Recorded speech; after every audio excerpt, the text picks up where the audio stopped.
अस्सलाम वालेकुम नाजरीन, मैं सबीहा तबस्सुम और आप देख रहे हैं अम्बेडकर उर्दू न्यूज़। सबसे पहले पेश हैं सुर्खियां। तेलंगाना में 5वें दिन भी लॉकडाउन पर सख्ती से अमल। हैदराबाद पहुंच गई स्पुतनिक वैक्सीन की दूसरी खेप। उड़ीसा से हैदराबाद पहुंची एक और ऑक्सीजन एक्सप्रेस। जिले सुरियापेट में बिजली गिरने से 2 अफराद फौत। और दिल्ली में एक मरतबा फिर लॉकडाउन में तोसी। और अब खबरों की तफसील। रियासत तेलंगाना में 5वें दिन भी लॉकडाउन पर सख्ती से अमल किया जा रहा है। इतवार होने के सबब आम दिनों के मुकाबले ज़्यादा तादाद में लोग सड़कों पर नजर आए। सब्जियों, चिकन, मटन की खरीदारी के लिए ग्राहकों का हुजूम देखा गया। कई मुकामात पर समाजी फासले के उसूल नज़रअंदाज कर दिए गए। कई मुकामात पर लॉकडाउन में नरमी के वक्त 10 बजे दिन के बाद भी लोग खरीदारी करते हुए नजर आए। ताहम पुलिस की जानिब से मदाखलत करते हुए उनको वापस रवाना कर दिया गया। पुलिस ने कहा कि हुकूमत की हिदायत के मुताबिक लॉकडाउन पर अमल किया जा रहा है। पुलिस ने आवाम से अपील की है कि वो घरों में ही महदूद रहें और इंतहाई ज़रूरी काम हो तो ही घरों से निकलें ताकि मौजी मर्ज कोरोना के सिलसिले को तोड़ा जा सके। पुलिस ने कहा कि सुबह 6 बजे से 10 बजे के दरमियान लॉकडाउन में नरमी दी जा रही है। ताहम तकरीबन 9:30 बजे दिन तक भी आवाम का हुजूम बाजारों में देखा जा रहा है। रूस से स्पुतनिक वी वैक्सीन खुसूसी तैयारे के जरिए हैदराबाद पहुंच गई है। दूसरे मरहले के तहत 1.50 लाख डोज पर मुश्तमिल खेप आज हैदराबाद के शमशाबाद इंटरनेशनल एयरपोर्ट पहुंच गई। वहां से ये डोज डॉक्टर्स रेड्डी लैब रवाना की गई। पीर से मुल्क भर में टीका अंदाजी मुहिम शुरू हो रही है। रेड्डीज लैब के मुताबिक जून से मुल्क में स्पुतनिक वी वैक्सीन तैयार की जाएगी।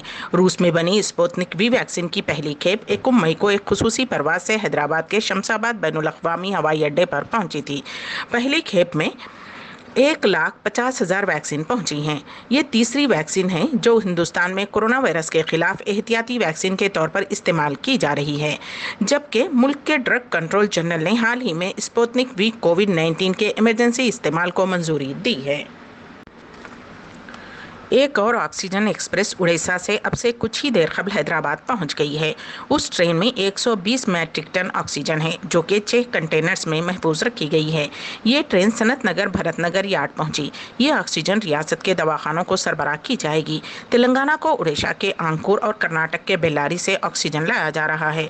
वाज़ेह रहे कि क़ब्ल तेलंगाना के चीफ सेक्रेटरी सोमेश कुमार ने ओहदेदारों को हिदायत थी कि वो मुतल्लिका महकमे जात के साथ तालमेल करें ताकि इस बात को यकीनी बनाया जाए कि दीगर रियासतों से हैदराबाद आने वाली ऑक्सीजन को मुंतकिल करने में कोई ताख़ीर न होने पाए। वज़ीर आला के चंद्रशेखर राव की हिदायत पर सोमेश कुमार ने ट्रांसपोर्ट और आरटीसी के ओहदेदारों के साथ इजलास मुनक़िद किया था। उस इजलास में दीगर रियासतों को ऑक्सीजन के टैंकर्स भेजने, उनकी जल्द वापसी के इक़दाम पर तफसीली तबादले ख्याल किया गया।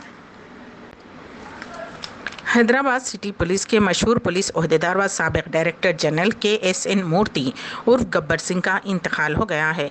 बताया जाता है कि चंद रोज़ कबल गब्बर सिंह कोरोना से मुतासिर हो गए थे। दौरान इलाज आज उनकी मौत हो गई।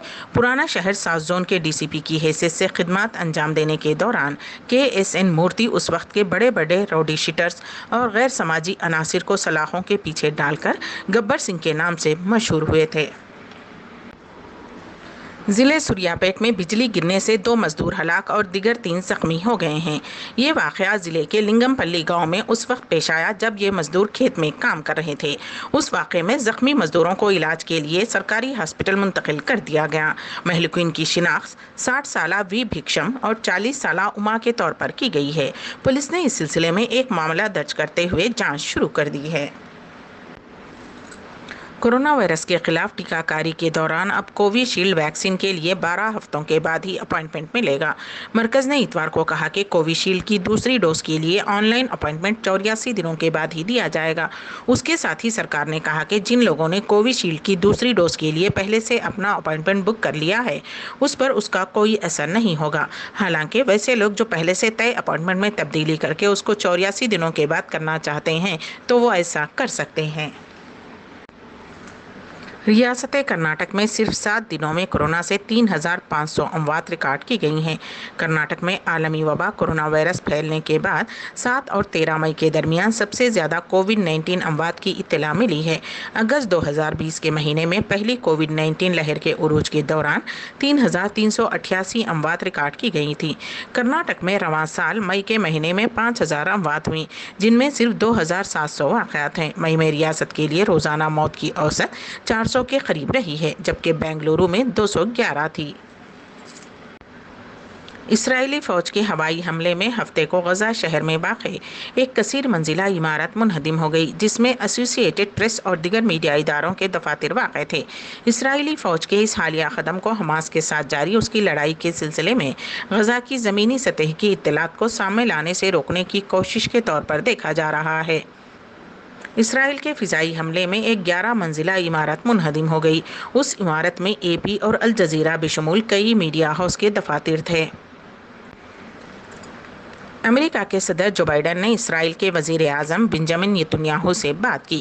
جو بائیڈن نے کہا ہے کہ انہیں امید ہے کہ مخاصمانہ کارروائیاں جلد ختم ہوں گی۔ وائٹ ہاؤس میں میڈیا کے نمائندوں سے گفتگو کرتے ہوئے صدر بائیڈن نے کہا کہ انہوں نے اسرائیل کے وزیر اعظم کے ساتھ بات چیت کی ہے اور انہیں محسوس ہوتا ہے کہ اس کا جلد خاتمہ ہوگا۔ انہوں نے مزید کہا کہ اسرائیل کو خود کا دفاع کرنے کا پورا حق ہے، جبکہ ہزاروں راکٹ اس کی سرزمین پر گر رہے ہیں۔ امریکی صدر نے اس ہفتے شروع ہوئے تشدد کے بعد پہلی مرتبہ اس معاملے پر اظہار خیال کیا ہے۔ وائٹ ہاؤس کے مطابق نیتنیاہو کے ساتھ ٹیلی فون پر گفتگو کرتے ہوئے بائیڈن نے حماس اور دیگر دہشت گرد گروہوں کے ذریعے راکٹ حملوں کی مذمت کی ہے۔ صدر بائیڈن نے اسرائیل کی سیکورٹی اور اپنے شہریوں کے تحفظ کے لیے اسرائیل کے اپنے دفاع کے حق کے لیے اپنی مکمل حمایت کا اظہار کیا۔ غزہ کی وزارت صحت کے مطابق اب تک 65 فلسطینیوں کی موت ہوئی ہے، جبکہ ٹائمز آف اسرائیل کے مطابق اسرائیل میں مرنے والوں کی تعداد 7 تک پہنچ گئی ہے۔ امبیڈکر اردو نیوز کے اختتام سے قبل دوبارہ سرخیوں پر ایک نظر۔ تلنگانہ میں 5ویں دن بھی لاک ڈاؤن پر سختی سے عمل۔